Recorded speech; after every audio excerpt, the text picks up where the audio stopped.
Kita akan belajar tentang Sodom dan Gomora. Selama ini kalau kita mendengar kata Sodom Gomora, langsung larinya kepada LGBT. Ternyata ada yang lebih ngeri lagi daripada itu, daripada sekedar LGBT. Apa itu? Saudara, kita tahu bahwa setan, si iblis, pekerjaannya dari awal pekerjaannya selalu merusak rencana Tuhan. Pokoknya apapun bentuk yang iblis buat, sekecil apa, seringan apa yang iblis buat, bentuknya selalu merusak rencana Tuhan. Tolong dicatat ini, apapun bentuknya yang iblis buat selalu merusak rencana Tuhan. Nah, salah satu yang dirusak adalah bentuk pernikahan. Itu tujuan utamanya. Maka itu konsentrasi kita tidak boleh hanya kepada LGBT itu, homoseksual, lesbian, dan sejenisnya. Tidak. Tapi akarnya, kenapa iblis buat itu? Karena iblis ingin merusak rencana Tuhan tentang pernikahan itu sendiri. Betul-betul kurang ajar itu. Nah, nanti kita akan melihat semua itu dari rumah. Saya ulangi, semua itu dari rumah. Sebuah kebaikan, saya ulangi, sebuah kebaikan dimulai dari rumah. Sebuah kebenaran dimulai dari rumah. Dan sebuah kerusakan hidup juga dimulai dari rumah. Ini loh salah satu yang ngeri daripada sekedar LGBT. Kalau papa mama berfungsi dengan benar, saya ulangi, kalau papa mama berfungsi dengan benar, maka tidak akan ada kerusakan hidup. Saya ulangi, kalau papa mama berfungsi dengan benar, maka tidak akan ada kerusakan hidup. Nah, semuanya itu dimulai dari rumah. Kenapa sampai anak-anak Lot seperti itu kok kita baca tentang Sodom Gomora? Ya karena Lot sebagai papa nggak berfungsi sebagai papa.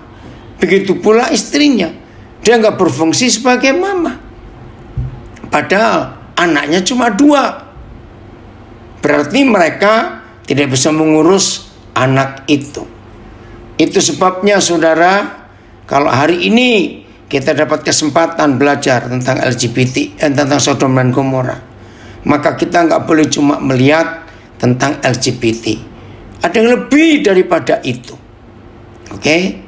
Apa itu pernikahan yang dirusak oleh iblis? Apa itu? Kita baca Kejadian pasal 1. Kitab Kejadian pasal yang pertama. Mulai ayat yang ke-26. Ketiga ayat ini kita akan lihat bersama-sama. Kejadian 1, 26. Berfirmanlah Tuhan, baiklah kita menjadikan manusia menurut gambar dan rupa kita, supaya manusia berkuasa. Nah, salah satu bentuk konkretnya, nyatanya, bahwa manusia itu serupa dan segambar dengan yang menjadikan, salah satu bentuk yang paling hebat, kenyataan yang nyata dan luar biasa. Dalam hal apa?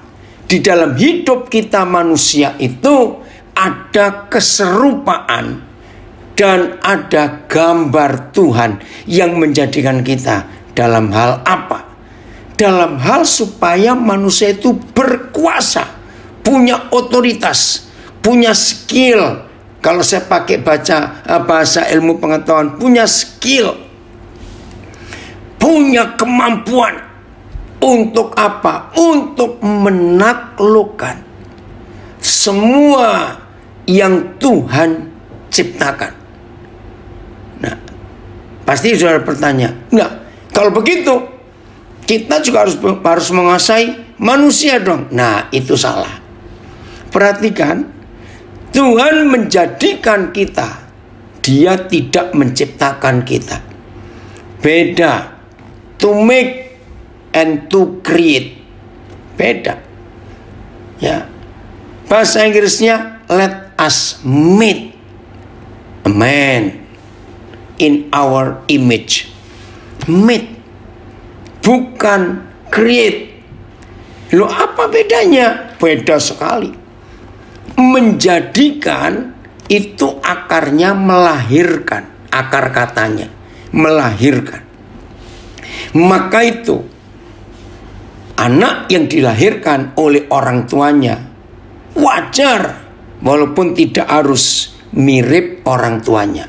Betul tidak? Wajar, karena memang itu anaknya kok. Bisa mirip mamanya, bisa mirip papanya, bisa mix, campur, mirip papa mama. Karena dijadikan, yang artinya dilahirkan. Nah, maka itu ayat 26, Tuhan yang menjadikan saudara dan saya menginginkan kita menguasai ciptaannya. Dan manusia berhasil. Lihat, sains, ilmu pengetahuan. Makin hari pengetahuan ini berkembang. Teknologi itu berkembang. Makin hari makin berkembang, saudara. Ya, alam ditaklukkan. Badai, angin ditaklukkan. Orang bisa mengendalikan apa yang ada di alam ini. Betul tidak? Nah, itu salah satu bukti terbesar manusia itu segambar dan serupa dengan Tuhan. Dan kita tidak boleh menaklukkan manusia. Tidak. Sesama manusia kita kerjasama. Yang kita taklukkan adalah ciptaan. Alam ini, binatang-binatang, tumbuhan, ya laut, hujan, bisa dikendalikan. Lihat teknologi, bisa membuat hujan buatan, dan macam-macam lagi. Oke, kita akan ketemu masalah. Buat orang Muslim, ayat ini paling mereka nggak suka. Hah? Tuhanmu berapa? Kita. Mereka nggak suka betul dengan kata Tuhanmu banyak karena kita. Memang saudara, kalau kita melihat kata kita, ada berapa Tuhan kita? Nah, ternyata kata kita ini bukan banyak. Nanti kita lihat. Ya, pokoknya manusia dijadikan serupa dan segambar dengan Tuhan. Marilah kita menjadikan, bukan menciptakan manusia. Oke. Ayat 27. Nah, sebetulnya kata ini bukan menciptakan. Tuhan menjadikan manusia itu, manusia yang bagaimana? Manusia yang serupa dan segambar dengan Tuhan. Saya ulangi, manusia yang bagaimana? Yang serupa dan segambar dengan Tuhan. Ya, jelas ya? Saya ulangi ayat 27. Maka Tuhan menjadikan manusia itu menurut gambarnya. Tolong pegang ini. Menurut gambarnya.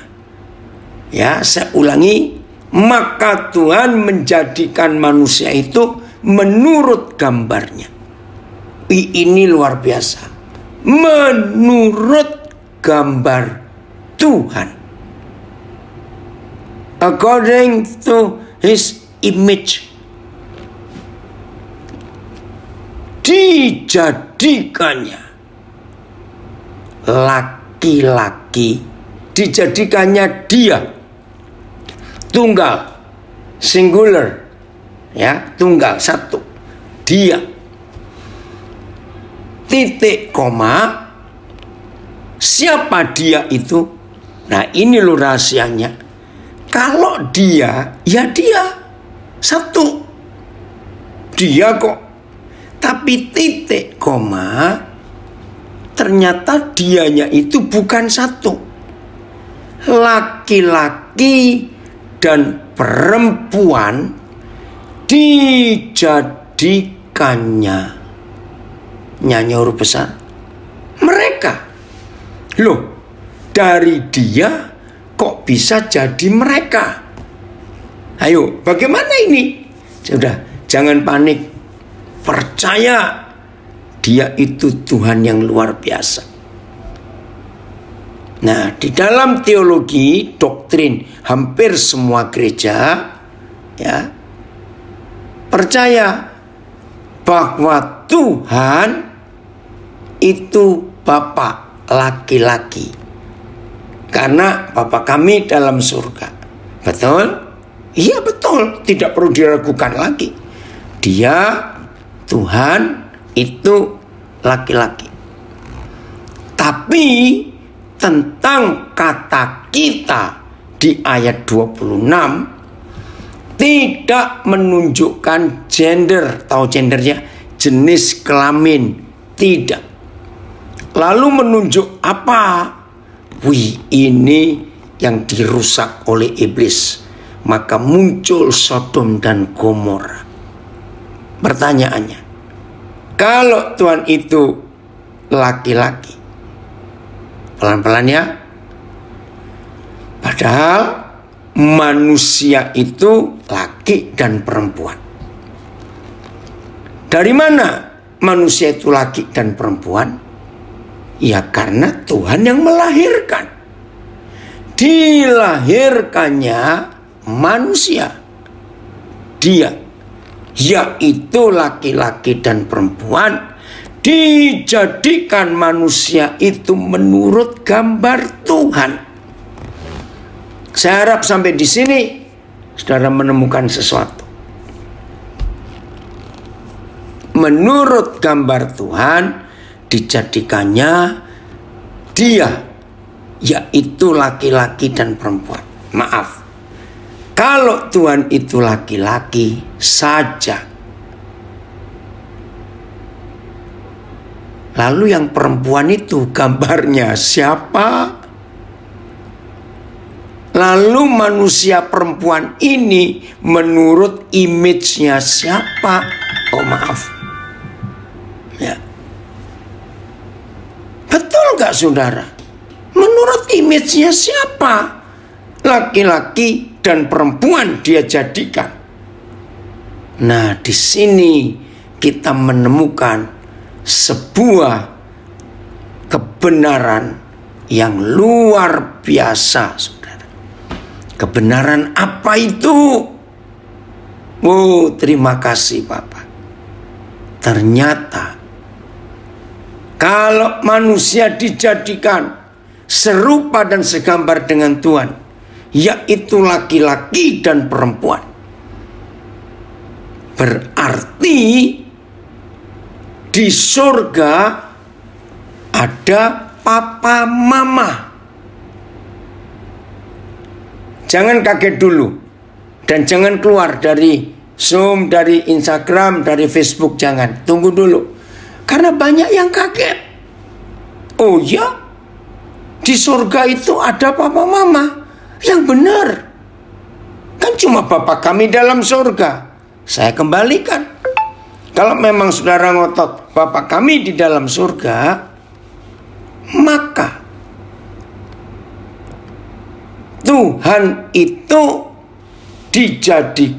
menjadikan manusia itu laki-laki dan perempuan menurut gambarnya. Nah, karena di surga ada papa mama, maka untuk menggambarkan Tuhan yang adalah papa, dia jadikan laki-laki. Untuk menggambarkan Tuhan yang adalah mama, kita, baiklah kita, maka dia menjadikan perempuan. Nah, tapi masalah baru muncul. Kapan seorang laki-laki akan jadi papa? Dan kapan seorang gadis akan jadi mama? Jawabannya, kalau mereka menikah. Betul ya? Nah, yang laki-laki akan disebut suami, yang gadis disebut istri. Nah, kapan mereka jadi suami istri? Oh, Papa, terima kasih untuk kebenaranmu yang luar biasa. Kapan laki-laki itu menjadi suami? Dan kapan yang gadis menjadi istri? Saudara ingat tadi awal saya berkata, kita akan melihat 3 ayat yang berurutan di Kejadian 1, yaitu Kejadian 1:26 sudah kita bahas. Lalu Kejadian 1:27 yang baru selesai kita bahas. Dan lihat ayat 28. Papa, dahsyat perbuatanmu. Lihat ayat 28. Kapan seorang laki-laki akan disebut berstatus suami dan kapan seorang gadis disebut berstatus istri? Lihat ayat 28. Tuhan memberkati mereka. Kita tahu pernikahan.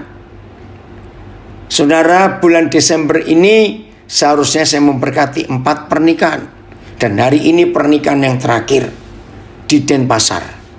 Yang pertama tanggal 7 Maret yang lalu saya memberkati pernikahan di Makassar. Harusnya tanggal 12 di Sukabumi. Ternyata ada masalah, pengantin lagi positif COVID jadi ditunda. Lalu yang ketiga kemarin di Surabaya. Dan hari ini yang keempat. Nah, maka itu saya pakai udeng Bali. Karena ini tadi belum selesai, baru selesai pemberkatan. Lagi makan saya balik ke hotel dulu untuk belajar Zoom bersama saudara. Nah, rata-rata setiap tahun saudara, rata-rata setiap tahun Tuhan izinkan kami untuk menikahkan paling tidak 14-15 pernikahan. Dan itu sungguh satu anugerah Tuhan, kepercayaan Tuhan. Mengapa Tuhan mempercayakan kami? Kenapa banyak keluarga ke orang tua minta kalau anaknya menikah saya memberkati? Karena puji Tuhan, Tuhan memberikan saya rahasia pernikahan dalam Alkitab yang sangat mengagumkan. Itu alasannya. Nah, tadi baru berapa saat yang lalu, saja belum ganti semuanya, saya memberkati pernikahan. Tuhan memberkati mereka. Tuhan menyatukan mereka. Tuhan mengikat mereka menjadi satu. Itu kata memberkati. Dalam beberapa terjemahan ada kata Tuhan melantik mereka. Wih, luar biasa. Dilantik untuk jadi apa? Graduate, ya. Diwisuda untuk jadi apa? Itu Kejadian 1:28. Untuk yang laki-laki menjadi suami, yang gadis menjadi istri. Lalu Tuhan memberkati mereka, Adam dan Hawa, laki-laki dan perempuan. Ada istilah yang saya pakai, tapi jangan disalahgunakan ya. Saya belajar dari gereja di Amerika. Adam and Eve itu bahasa Inggrisnya, not Adam and Steve. Maaf ya, saya cuma pakai istilah itu saja. Ngerti nggak kalimat itu? Jadi Adam dan Hawa, Adam and Eve bahasa Inggrisnya, bukan Adam dengan Steve. Ngerti ya maksud itu istilah gereja di Amerika. Maka itu saudara, sekarang kita tahu bagaimana Tuhan itu bekerja. Ya, masih Kejadian 1:28. Apa yang terjadi setelah laki-laki dan perempuan ini dipersatukan, diberkati dalam pernikahan kudus? Lalu, tahu nggak arti kata lalu? Kemudian setelah dipersatukan, berfirmanlah Tuhan kepada mereka, beranak cuculah. Jelas nggak? Kalau setelah mereka laki-laki dan perempuan diberkati, dipersatukan, saudara, setelah itu perintahnya beranak cuculah.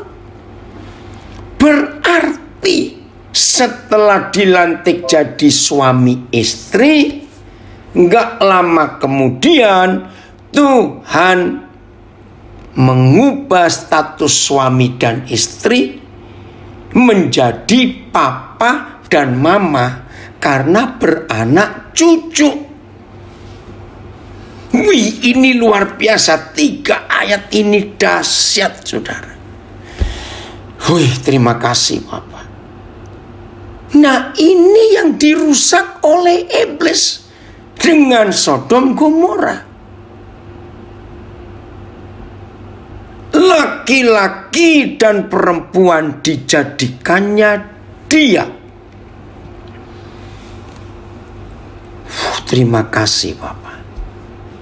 Dia menjadikan manusia laki-laki dan perempuan, lalu diberkati, dipersatukan, statusnya jadi suami istri, lalu perintahnya beranak cuculah, jadilah papa mama. Nah, papa mama di ayat 28 ini adalah kata kita di ayat 26 Kejadian 1. Maka itu sampai hari ini, ya saya katakan sampai hari ini, kalau ada suami istri, ada papa mama, lagi berdua saja, tidak ada orang ketiga, maka 2 orang ini kalau bicara, sharing, cerita apa saja, nyebut dirinya kan kita. Nah, ini masalahnya. Ya, ini bahasa Indonesia yang betul. Maaf, yang belum tahu supaya tahu. Belajar juga. Buat orang Minahasa, ya, buat orang Minahasa, kita itu bukan 2 orang. Tapi buat orang Minahasa, kita itu saya. Tapi buat orang Makassar lain lagi. Orang Makassar kalau berkata kamu, engkau, orang Makassar berkata kita. Jadi misalnya ketemu orang, kita mau kemana? Nah, kan bingung kalau kita nggak tahu. Lah, kok kamu mau kemana? Nggak tahu. Nah, kita itu kamu. Nah, kita nggak pakai kata kita Minasa atau Makassar, maaf. Kita yang bahasa Indonesia yang betul. Jadi di ayat 26 pasal 1, kata kita adalah papa mama. Wih, ini luar biasa saudara, kebenaran ini. Maaf ya saudara, dengan LGBT iblis berhasil, ampuni kami Tuhan, iblis berhasil menjadikan pernikahan kudus jadi rusak. Maka itu kita harus bertobat dalam hal ini. Jadi jangan cuma menyebut tentang LGBT-nya, tapi tujuan utama iblis itu merusak, sehingga nggak ada papa mama lagi. Nah, bagi yang belum tahu, karena saya pernah sharing ini berapa waktu yang lalu di Zoom, saya lupa kapan. Nah, saya sebelum berani mengajarkan ini, saya tanya dulu, Papa, mana ayatnya yang menyatakan bahwa Tuhan itu mama. Oke. Ini pakai 5 terjemahan itu. Ulangan 32 ayat 18. Ulangan 32 ayat 18. Oh, ada yang komen di Facebook pakai angka 1 ditambah plus 1 sama dengan 1 beranak cucu. Betul sekali. Ya, Ronald sudah sembuh kamu ya nak. Puji Tuhan, kamu sudah sembuh. Papa senang Ronald bisa bergabung. Ya. Oke. Ulangan 32 18. Musa menyebut Tuhan dengan kata gunung batu. Gunung batu yang memperanakkan engkau. Nah, ayo, siapa yang memperanakkan? Berani bilang papa? Ngawur. Betul. Gunung batu yang memperanakkan engkau. Jelas. Ini mama. Telah kau lalaikan. Dan telah kau lupakan Tuhan yang melahirkan engkau. Siapa itu? Mama melahirkan. Tuhan yang melahirkan. Saya baca terjemahan lain. Kamu mengabaikan gunung batu yang menciptakanmu. Nah, ini terjemahan lain. Gak apa-apa, kita belajar. Kamu melupakan Tuhan yang telah menjadikanmu. Oke, kita terima dulu. Bahwa kamu telah meninggalkan gunung batu yang menjadikan kamu. Dan kamu telah melupakan Tuhan yang memperanakkan kamu. Nah, memperanakkan. Mereka melalaikan penyelamat mereka yang perkasa. Melupakan Tuhan mereka yang memberi kehidupan. Bahasa Indonesia sehari-hari. MELT. Engkau melupakan gunung batu yang telah menciptakanmu. Dan menolak Tuhan yang telah membentukmu. Engkau mengabaikan gunung batu yang menciptakanmu. Dan engkau melupakan Tuhan yang menjadikanmu. Lainnya sama. Jadi menurut Ulangan 32 ayat 18 ini, jadi Tuhan itu juga mama. Terima kasih dari Wengapu, ada komen luar biasa menggali kebenaran tentang pernikahan ini. Memang luar biasa. Jelas bukan? Nah, setelah Tuhan memberitahukan saya Ulangan 32:18, saya baru berani menyampaikan ini. Karena waktu dalam kitab Yesaya nggak usah dibuka. Kita tahu. Satu kali Yesaya menyampaikan firman, kalau ada ibu yang pernah melahirkan engkau, aku tidak akan melupakan engkau. Wih, itu luar biasa. Nah, siapa Tuhan yang melahirkan? Ya mama. Siapa lagi? Betul ya? Oh saudara, luar biasa Tuhan kita. Ya udah, kita nggak usah ragu-ragu lagi. Oke, jelas ya. Nah, jadi papa mama yang berasal dari suami istri, yang berasal ya dari laki-laki dan perempuan. Saudara, inilah kebenaran itu dirusak oleh prinsip Sodom dan Gomora. Wih, mengerikan sekali kejahatan ini. Maka itu sekarang kita tahu betapa kurang ajarnya setan merusak pernikahan.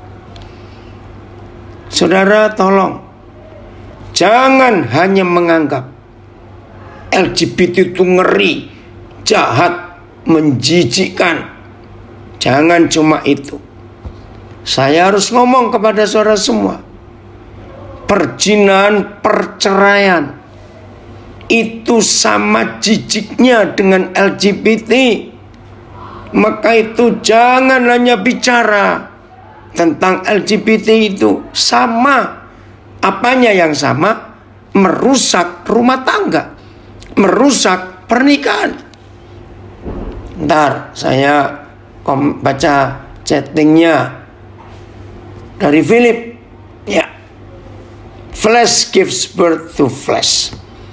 Daging melahirkan daging, but the spirit gives birth to spirit.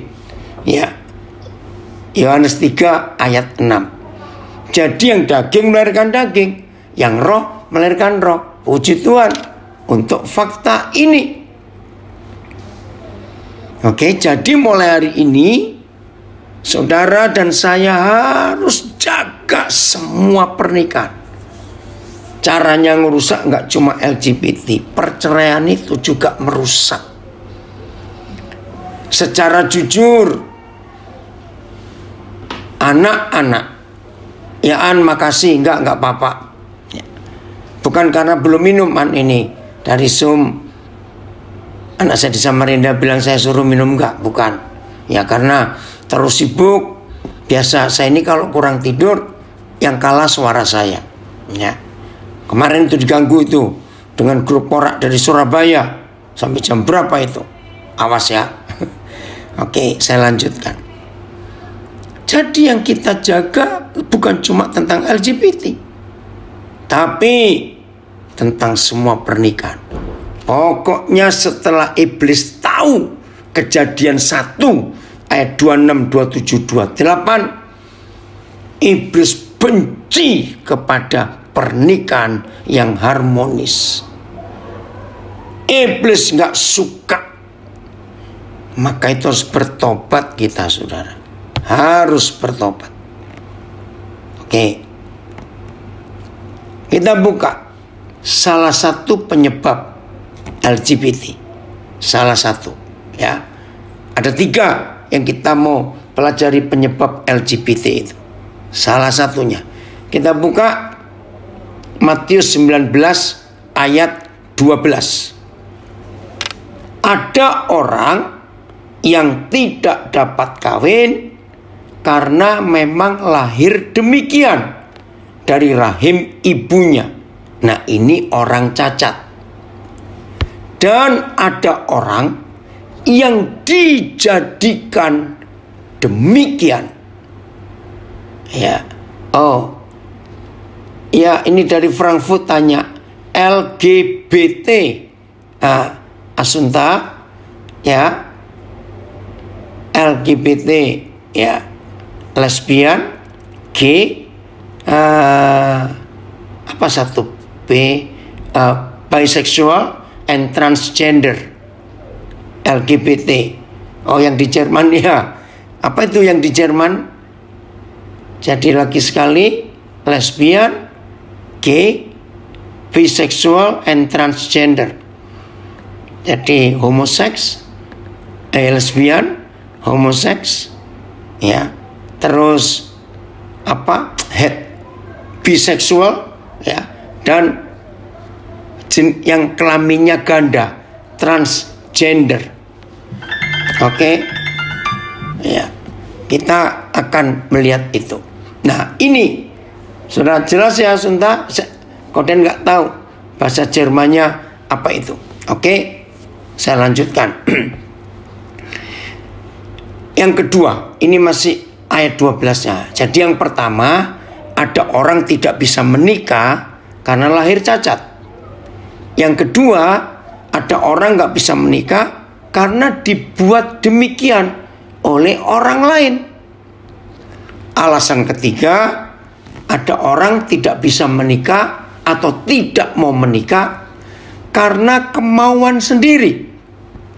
Kemauannya sendiri oleh karena kerajaan surga. Nah, ini yang terjadi di banyak agama, termasuk Katolik, ya. Agama Buddha ada, Hindu ada, Katolik ada. Biasanya agama-agama itu yang biara-biarawan, biarawatinya, rahib-rahibnya tidak menikah, supaya konsentrasi penuh untuk agama. Nah, Tuhan hargai. Kalau ada orang memutuskan tidak mau menikah, Tuhan hargai. Ya. Lagi sekali, yang pertama, tidak menikah karena lahir cacat. Yang kedua, ini akan kita bahas. Kenapa ada LGBT? Roh Kudus urapi kami untuk mengerti ini. Ada orang tidak menikah karena dijadikan demikian oleh orang lain. Untuk ini ada 3 contoh, 3 penyebab. 1, kaum kebiri, eunuch, bahasa Inggrisnya. Nggak tahu ini bahasa Belandanya apa, ya bahasa Jermannya apa. Dulu zaman kaisar-kaisar kan punya banyak selir, ya. Nah, selir-selir, tahu ya selir ya? Bukan permaisuri. Permaisuri cuma 1, queen itu cuma 1. Oh, itu bahasa Belandanya gesteriliseerd, ya. Nah, tapi untuk menjaga selir-selir itu, maka laki-laki penjaga selir raja, selir kaisar harus dikebiri supaya tidak mengganggu selir-selir raja. Nah, ini yang pertama, orang tidak menikah dibuat oleh orang lain. Yang kedua, orang tidak menikah karena pernah disakiti, pernah patah hati, pernah kecewa. Maaf, dan biasanya itu perempuan. Ada laki-laki juga. Karena sakit hatinya begitu dalam, maka orang itu memutuskan, aku nggak mau menikah. Itu dibuat oleh orang lain. Yang ketiga, dibuat oleh orang lain, itu biasanya oleh orang tua. Nah, untuk orang tua ini ada 2 lagi. 1, ini zaman dulu ya, sekarang sudah berubah. Itu yang keluaran tahun 50-an, 60-an, mengalami betapa dominannya, betapa otoriternya orang tua. Tiap kali anaknya pacaran, orang tua screening dulu. Nggak cocok, kurang ini, kurang itu. Datang pacar yang berikut, dikenalkan orang tua, di screening lagi. Dulu ya saudara, aduh, zaman yang generasi 50-an 60-an kasihan. Itu sampai orang tua kirim utusan ke kampung atau kota asal usul calon mantunya ini, diselidiki. Wih, ngeri sekali.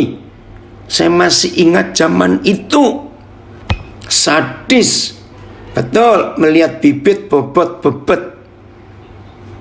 Begitu orang tua tahu latar belakang keluarganya jelek, tidak bisa. Apalagi kalau orang tuanya pernah cerai. Widih, orang tua zaman itu nggak akan izinkan anaknya menikah dengan orang tuanya yang pernah cerai. Nggak boleh. Bibit, benihnya bagus tidak. Bobot itu nilai, value keluarga orang tuanya itu benar atau tidak. Bebet, ya bebet itu bicara pakaian, sarung itu bebet. Bagaimana penampilannya? Nah, itu zaman dulu. Nah, yang kedua, ini yang menyedihkan.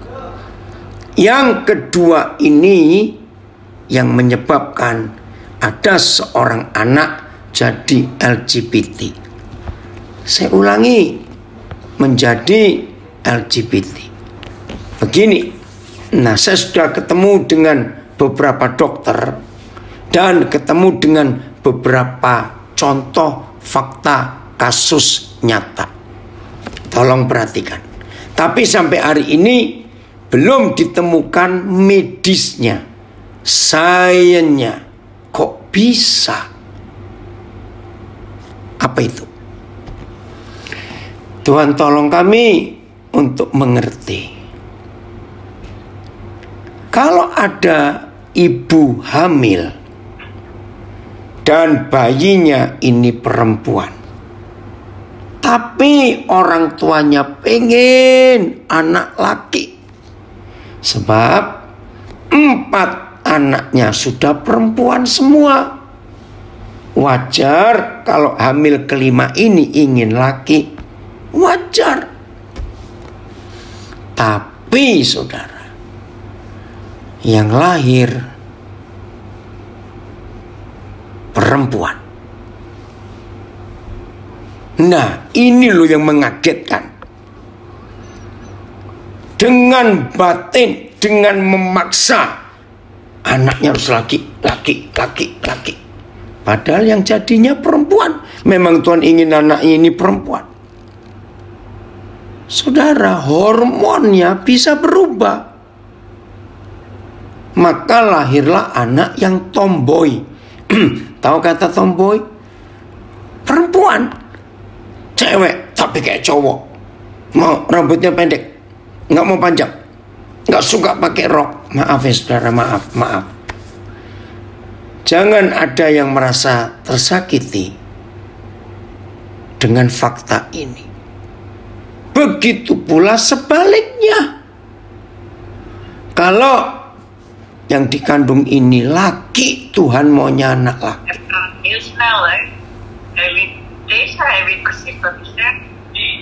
Ya, kata kenapa? Ya, saudara, kalau yang dikandung ini anak laki, karena Tuhan maunya laki.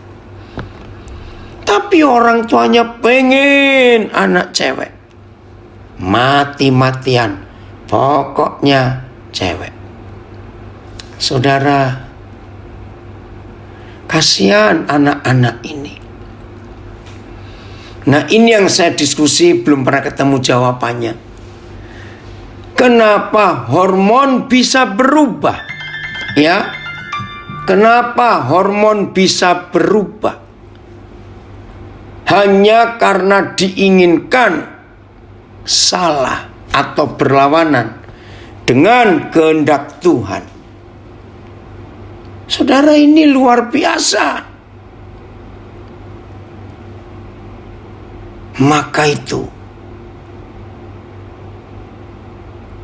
orang ini bingung dengan dirinya sendiri. Aku ini laki atau perempuan? Dan saudara, yang mengerikan, Tuhan ampuni kami. Ada bayi lahir, itu yang T-nya LGBT, T-nya LGBT, transgender. Itu artinya bayi ini punya dua kelamin.